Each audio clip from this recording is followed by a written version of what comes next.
Hello, everyone, and welcome to Schmidt List. I'm your host, Kurt Schmidt. I am so excited. I've got my new friend, Meeky, here. Meeky, how are you doing today? Good, good. Thanks for having me. I'm excited that you're here. So, Meeky, tell my audience a little bit about the work you do and who do you work with? I am a co-founder and a CEO of Endeavor. Endeavor is a development agency. So we only focus on technology work. So we don't do any, unlike the traditional full service marketing agencies, we don't do creative work. We partner with other agencies we need to do it or work with clients, design team or UX team directly. So we purposely just want to focus on technology. So that's what Endeavor is. And we traditionally worked with a lot of digital enterprise level digital media companies. And we shifted our industry a little bit a couple of years ago to outdoor brand. Or we're bringing our experience from enterprise level digital publishing to these outdoor industry. It's very cool. So, you talk about focus. Was that kind of the goal from the beginning when you started this? Was to stay in that lane? Because it's hard for people that are in the service business, right? People ask for a lot of things, and you're like, "Ooh, do I want to leave that money on the table?" Was that very purposeful from the beginning? Yes. And then we wanted to keep it that way so that we focus on what we're good at and also want to be known for that as well. Yeah, because you hear a lot of the advice out there is niche down, niche down, niche down. And some people just have a really hard time with it because, just like I said, it's really hard to have somebody show up and say, take my money, do the UX for this whole thing, or build something outside of your comfort zone. So speaking of your comfort zone, does that niche also go down to the types of stacks you work in as well? Yes, we actually experimented a little bit. So that's where our distraction came from. So Mm, you are doing a lot of different things in stack wise because technology, so people who are not familiar, it's can be very different. Like just because we do technology doesn't mean that we do everything in the world. There's like very close type languages. If people who are familiar with technology, there's like .NET stuff. There's different languages. And when you pick a different language, there's a different stacks that comes with it. And there are different skill sets are required to support all different types of stats or technology, or even like where you host or where you do other things can be very different depending on what you choose. So we specifically do a lot of open source CMS related and also platforms. So like these days, it's not just website that you have. You have all this integration from like CRMs and what else and whatnot. So we try to stay in open source area. There might be some other things that we can consult on in high level, but technology wise, we wanted to keep it that way. And for a long period of time, we also very niche down to WordPress for a while, but we opened it up because now WordPress still handles 43% of web. So yeah. it's still a very, very big market. So we have this vast majority of our clients still prefer and want to keep WordPress, but there are other CMSs we're familiar with. But we try to stay in within the similar stack so it doesn't go too much outside of it so that it's easier for us to keep the expertise and the resources and all those good stuff. Yeah, makes sense. Yeah. Yeah, because a lot of the agencies that I work with, it can be challenging if you are beholden to one particular stack. Even WordPress being as big as it is, has had a lot of challenges over the years recently and can make you wonder, has this been a good choice to pick as our horse to ride? Yeah. And especially when they pick certain directions on even like whatever they want to do, sometimes that doesn't necessarily mean that it's benefiting our clients either. Right. It's their choice, but it doesn't mean that they have to stick with it. Then we'll have to help them reevaluate to see if this is a right fit, if it's a good fit for you. We do have a lot of experience in different ones too, so we can give recommendations on what's going to be the best route for them to go forward. So we don't, that's why when we initially, there a period of time that when we decided to just do WordPress, that's one of the reasons why we stepped out. We're going to actually open up to do other things as well, because sometimes the direction doesn't match with what client. Yeah. I got to talk about the elephant in the room, AI. So how has AI affected your shop as a development? Has it replaced all the developers and all of them don't have jobs now and it's just AI building all this stuff by itself as we've been No, promised? Not really, because we, as a technology agency, we experimented a lot with vibe coding, those of you who are not familiar, coding with AI. But we've done a lot of different iterations of testing, as well as trying to spin up different types of sites, testing those out. And I even tested out with a different industry as a 3D animation, how to replace it. Does it really do the good job? But it always end up with, maybe it'll change down the line, but right now, it doesn't replace it because it just gives you a very, very fancy, smart prototype.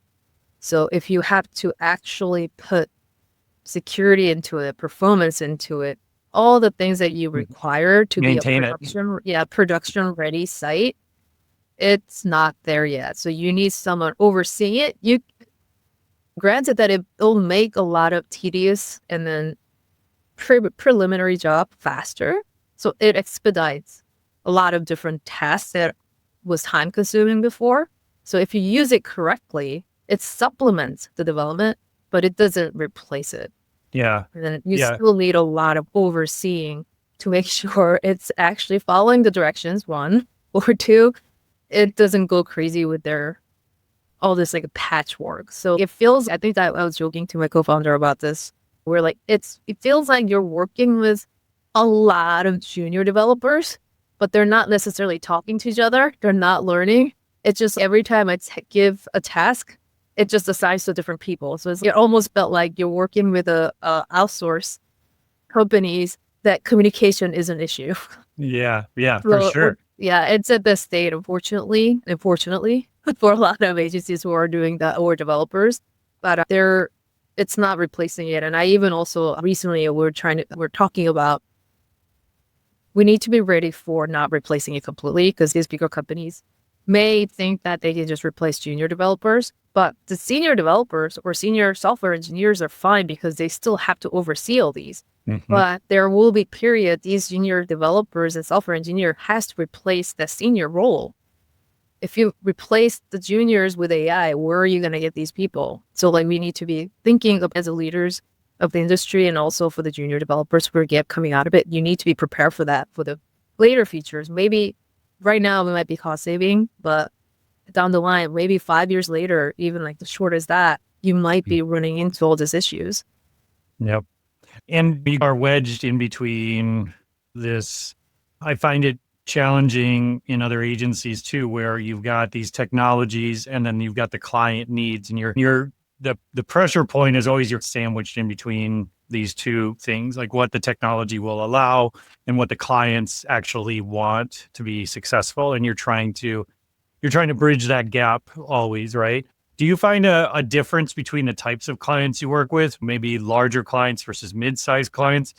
In my experience, more enterprise or big giant clients seem to be usually a bit more mature in their technology, whereas mid-sized clients might have to hold their hands more. What's been your experience in the types of clients you find success working with and the types of clients you seek out? Yeah, I think you exactly nailed it, because especially for me, I can't speak for my co-founder, we work with a lot of bigger clients, so we're so used to it. So at one point, I remember specifically when we had the smaller size client, we didn't actually count into account the amount of handholding that was required for them. Not just because they're not intelligent enough. It's more like they're just not familiar with it process-wise. And then some of the things that we do naturally as building a system for enterprise client might be a little different. And sometimes the smaller clients, they don't necessarily care that much either. It's not necessarily it's less secure. It's more like the processes, all the steps that are involved, they might need it. They might not need it. You can skip through it. That was a little bit of a lessons learned for us too, that we don't have to exactly replicate what was working for enterprise client to the smaller client. And also all the educational point too, because they might not necessarily know some of the things that we assume that they would know. So there are a lot of those. So yeah, it's different. I prefer to work with enterprise level clients because we're more familiar with it. But It's like we just need to bake in some time and educational points, and then a little more holding and little more explanations to the smaller clients. So now it's a little easier, but there was much, but the Yeah. period of time that was like, it was learning that I was like, oh, like I thought this was obvious, but obviously obvious to me, obvious to certain group of people, but not to everyone else. Yeah. Yeah. It's very common. Again, these more smaller to mid-sized clients have needs as strong as enterprise clients do, Right. but they just don't have the experience, and that alone can be challenging for them, along as same with bringing in service providers. But it's no difference if you've never built a house before and you need a contractor to come in and do it. You're still going to be learning on the job quite a bit, you Yeah. know. And that's exactly like a great analogy, because like you're building a mansion versus a small house. Obviously, it's going to be a very different things that they're going to need. So you don't necessarily have to apply everything that you did building a mansion to a smaller house. So Yep. it's very similar to that. Yeah. It is the house building analogy is something I've used for a couple of decades now, because it's about the closest thing I can find to Great. I'm going to what steal it's like that. for software development. You're okay with it? Yeah, it's the closest analogy I've found to software development, because again, you go down to the size of screws versus nails, and there's so much detail that goes into it, and developers make so many choices in the micro every 10 seconds, every 20 seconds as they're producing things that could affect 10 months from now. You've got to have good processes and checks and balances to make sure you're producing what you said you were going to produce, right? Right. Here, basically. Yeah. I wanted to ask about that too, is that the way that you're building software, are you running more of an agile sort of approach to things? Are you doing 2-week sprints and those types of things? Do you modify it for different clients? Do you have a standard process? What works for you and what hasn't worked for you? So we modify for per client. So like Yeah. you said, because now we have not just the enterprise client, because we like to keep sprints, but it's not always 2 weeks either. It's depending on what client needs are. So like sometimes it's like a month sprint, sometimes it's 2-week sprint. Or if it's like a set project to leading to maintenance, it just became like a project and then maintenance mode. So it really depends on the engagement, and also for the clients too, it's ongoing feature development and maintenance. And we try to keep sprints model duration line adjust a little bit, because it's easier for everyone, pretty much stakeholders, us, or like even like the producers, whoever are involved. It's easier to keep it that way. But yeah, it really depends on the client and size of the project that we deal with and how we actually shape it.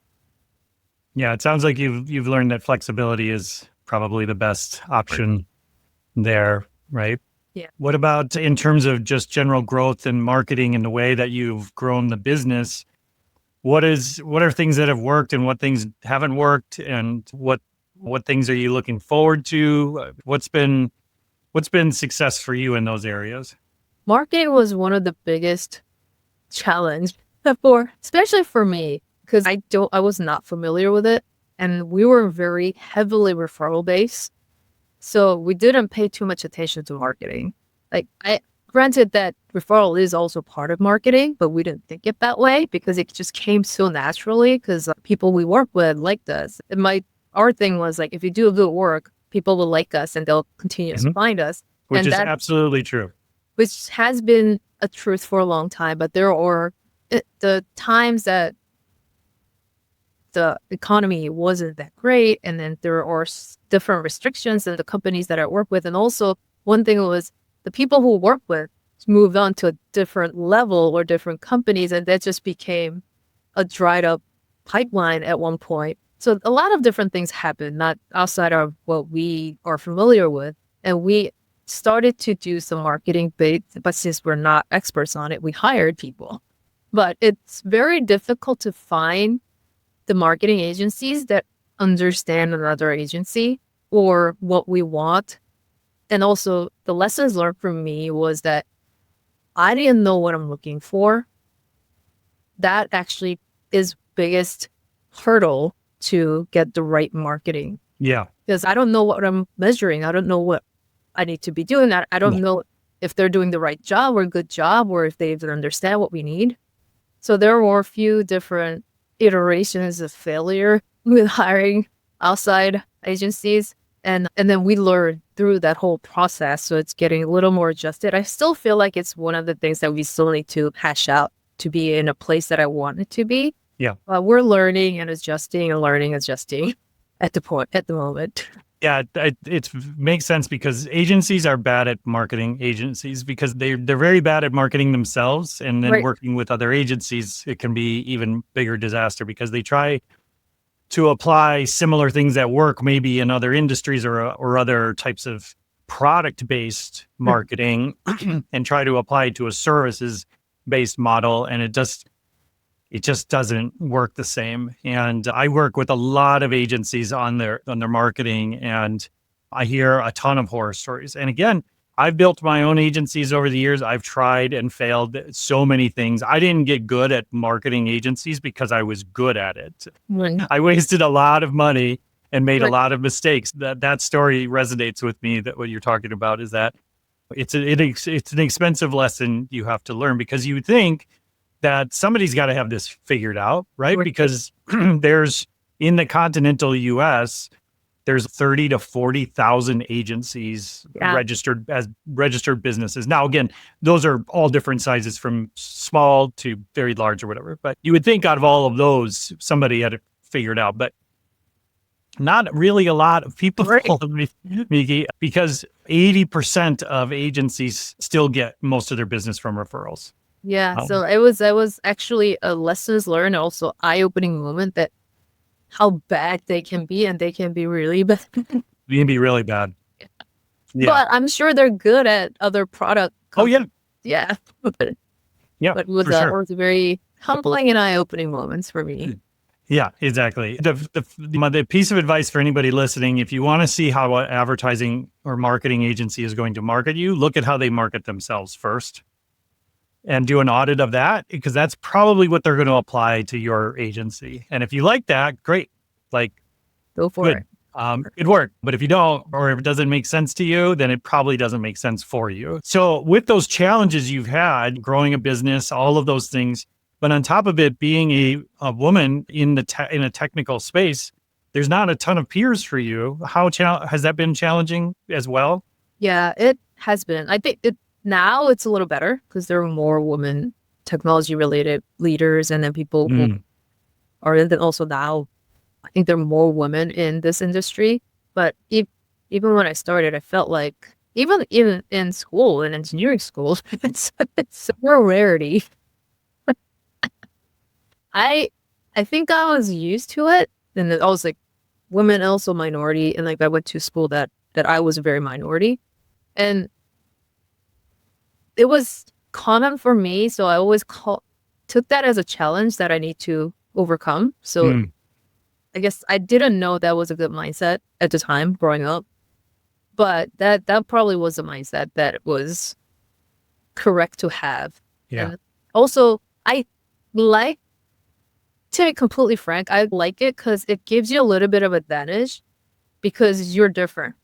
Yes, you People stand will out, look right? at- Yeah, I stand Yep. out because I People if I remember in some technology conferences early in my 20s, I'll actually make sure I stand out. I have my laptop covered in a pink cover, and I'll wear a skirt with high heels just walking around. All of these developers just staring at me. Yeah. So that I took it as advantage that I was remembered because of that. I don't know how effective that was. I'm sure that people probably remember me later on. I'm sure it was extremely effective. So I try to use it as advantage. But the one thing I want to make sure is that if you're going to do that, if you want to stand out that way, you have to have the skill set. Yeah, So you gotta back it up. You have to back it up. So I really try to focus on backing up part, just to make sure that I will work extra hours to get better at putting the skill set to where I want to be.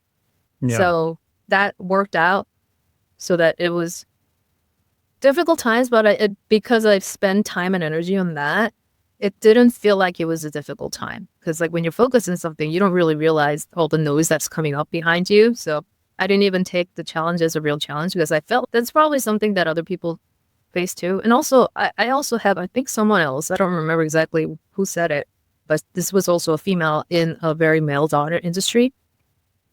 She said that she knows how she is for how she feels as a woman in minority, but I also don't know what other people, like they might think the same thing. They might actually have the same problem, like what were the different race, male, or even like a white male. Like they might have their own challenge because of whatever stereotype they have. So I can't presume that I had a harder challenge than they did because they probably had a different challenge they have to go through. So I think it's just all perspective that if you don't think that it's a challenge because of who I am and what I am, it's just challenge that everyone else pretty much had every challenge that they have to go through. I think that's a very mature way to look at it. But still, regardless of the perspective, you've done an amazing job in a very white male dominated field, and you should be very proud of what you've built. And I'm honored just to talk to you because I think, again, Thank you. there isn't enough folks like you represented in this space. And I think it's a shame, honestly, I do, because I think that's how innovation really happens in the types of work we're doing is you have different voices from it and different backgrounds and different experiences and those things. And that's what makes things get better in my case. So I'm really excited that you're putting in the work that you're doing. And I think it's great. Thank you. So talk to me a bit about the work as you've been growing this company. Is your plan to eventually sell this place or was this going to be the last job Meeky ever has? What are some of your longer term goals and how do you think about those things? It changes a little bit, but I do want to have an option to be in a place when it comes to like down the line 5 to 10 years, whenever, that either have an option to sell or stay as a board member to see how Endeavor grows. But it's not because I want to exit primarily, but another thing is like I remember and I also learned by joining different business groups that by preparing for that position, you're growing your company to a place that you want it to be. So that's actually the main reason, because in order for you to even have position your company to be a sellable place, you have to have certain systems in place. You have to grow to a certain degree. So because of that, I wanted to prepare for it so that we are at a place that in a stable and growing company that is also have a good potentials for a lot of people to look. So that was one of the reasons that I wanted to prepare for that. And also, as I get older, I probably want to get some break. And then, but I do have affection for Endeavor as well because it's a company that we co-founded. And then I grew, and there's like a lot of moments you have that experience because you already exited. There's like a little bit of attachment to it. So that's why I don't want to just say that I want to sell it. It's more like I want to have an option to see how I feel at the time. Because I'm sure that I probably think differently in 5-10 years than what I think right now. Yeah, for sure. Yeah, I same experience here. But I think what the advice you just gave is so smart because even if your plan is not to sell, the intentionality that you put into making the place a sellable asset makes the place better. And so I think that intentionality that you're talking about, I think is really smart because some people just are not that. They're like, if somebody wants to buy it, it's $20 million or something. It's like, what? Like, where does that number even come from? What are you talking about? Right. Some people are very flippant about it, but I love that your advice is to be intentional about it. Even if your goal, even if you're not traipsing towards like a cliff that you have imaginary cliff you've put in place or something. So I think that's super smart. So what's some advice that you would give people in similar spaces to you in terms of what are you looking forward to and what are you watching out for in the AI, the future space that we're moving into? What are some of the things that you're thinking about and what advice would you have for other people to keep tabs on? So I hinted in the beginning that I think we need to be prepared for working with AI, and also be mindful that we're not completely replacing certain crew, because we need to be thinking about down the line. Like it might be cost saving now and it might be helpful now, but also you don't know yet because it's so new and it evolves so fast. You need to be aware and then constantly try to learn how you can benefit, how you can make it more efficient. But at the same time, also think about the later on, especially if you're in a leadership position, that you want to make sure that you're also fostering the next generation that can leverage it correctly. So that's probably one of the things that we need to constantly think of. What will be the best way to even have a junior developer start thinking about to be prepared for all this AI replacing 80% of their job, especially if they're, what are the ways you can learn different things to be getting into the senior role quick while you're learning all these things.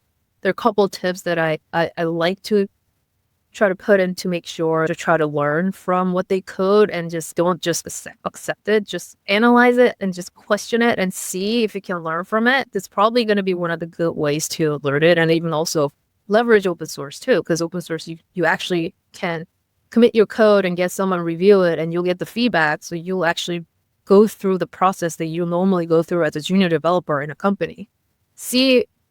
Leverage all these different things so you can learn to go to the next level. That's probably the advice I'll give to junior and also even the leadership people for working with AI, especially. And for business folks, like people who are actually trying to get into it, I always give this, and I learned this a little later, and I thought I wish I knew earlier, is join the community or masterminds with the people that you can learn from. Is something that I wish I'd done earlier, but I started joining and I learned so much from all these other people. And they're still open to this concept of growing together. So you just learn so much from all these other people who are in similar position as you. I love that, because in the agency world, there's a big scarcity mindset, and we don't really talk to other agency owners very much, and we don't have a strong community like you see in other service industries like lawyers and HVAC people and things. They have huge conferences and trade shows and things. We don't really have much of that. We have the Bureau of Digital and a few other smaller things, but I think what you just said is so important. It's such great advice, is stop just looking in the mirror, go out and meet with other peers and talk with them and see what they're experiencing. It can be very powerful. It was for me, and it sounds like it was for you as well. Yeah, it definitely was. Yeah. And yeah, in the AI front, a lot of people they love analogies, right? Like AI won't replace you, but somebody who knows how to use AI will replace you. But it's also kind of like saying cars won't replace horses. Horses will just learn to drive cars. It's like the same kind of analogy. I don't know. It's weird. So we're in uncharted waters here, but the fact of the matter remains that I just read a report that said there's 60 billion days worth of technical debt in the world right now, like something like that. And I was like, that's a great place to start having AI fix things versus like building more technical debt, which is what it seems it's doing these days. But co-founder Matt, actually, he just said something around that. Yeah, it feels like it's generating more technical debt than it needs to be. Yeah, right. It'd be great if it was more of a bottom-up approach where it was fixing all the technical debt and then working its way to the top. I could see a lot of value there. And especially because you see the disruption in the markets these days, where like SaaS has taken a huge hit because Claude came out and was like, hey, we've got this thing that basically does SaaS in a box. And again, it's just, once you get in there and start using it, you're like, yeah, no, it's not really. It's not. Yeah. It's not that. It's cute. It's very cute. But for me personally, but I could not deploy this in a business. Yeah, so, we agree completely. We're like, so when you see someone, I just use AI to code this thing, we're like, you didn't code it. Right. You tell them to code it, but you don't have the technical knowledge or even other knowledge to know that this is production ready. It can be very, very dangerous if you roll this out as a production ready site. It is very dangerous. It's Yeah. 100. Again. We'll see how the time goes on. Meeky, I really enjoyed talking to you, and I'll have you. You got to come back on the show. We'll have you come back in a few months or so and talk about where AI is impacting, since it'll be a whole new world in 6 months, anyways. Yeah. But if I really enjoyed speaking with you. But if somebody listening also enjoyed it and wanted to connect with you, where's a good place to find you and learn more about what you do? LinkedIn, I have a unique name, so LinkedIn is just my full name, so you can find me there because that's the only social channel I'm active on. And we also have a podcast called Boozy Browsing. It's just a digital happy hour where we were sipping some drinks and then talk about all things technology or audit a live site. So it's an interesting approach, and then we always try to have fun while we work. That's great. I love that. I love that. Thanks again, Meeky. I really appreciate you taking the time. I'm sure you're very busy, and I really appreciate you sharing your knowledge and experience with my audience. All right. Thanks for your time.